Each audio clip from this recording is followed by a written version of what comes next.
In the last section, we have somewhat completed a reasonable amount of UI that gave you the indication of how to go ahead on your own and create the UI that you want.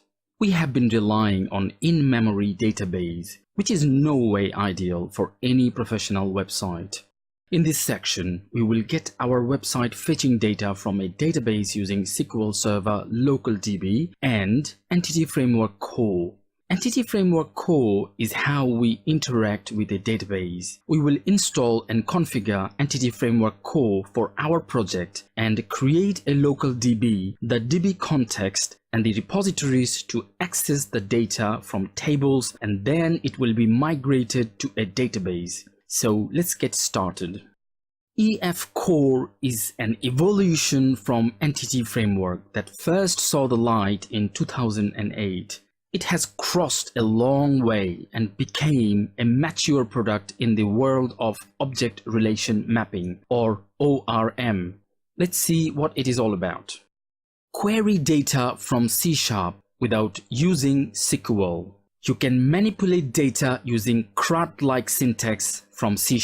Developers shouldn't get bogged down with different database access technologies, really. From one place, they are able to now access multiple database implementation with Object-Relational Mapping, or ORM. ORM is simple, it's consistent, and it's efficient. Entity Framework was first released back in 2008. It was Microsoft's answer for data accessing technology, as Microsoft didn't want to be left behind with any ORM technology. It became instantly popular with the advent of LINQ, though there was a bit of a learning curve. It uses LINQ to entity and LINQ to object to do CRUD-like operations.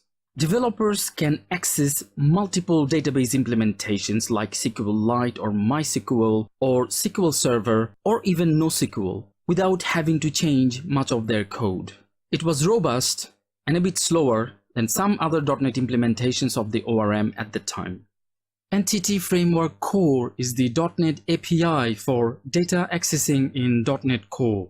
Entity Framework Core is lightweight and extensible. EF Core has been completely rewritten, so there are some breaking changes for the legacy code. In Entity Framework Core, new features have been added. Some old features have been deprecated and will not return. It is completely cross-platform compatible though. You can run it from Linux, Mac or Windows. This course is about showing you how to get started with your first app, and Entity Framework Core requires its own course or courses. I encourage you to visit Packet publication website and view other video courses and read books to grasp this topic and really master it. And it will be indispensable for you if you ever want to get to the top of the ladder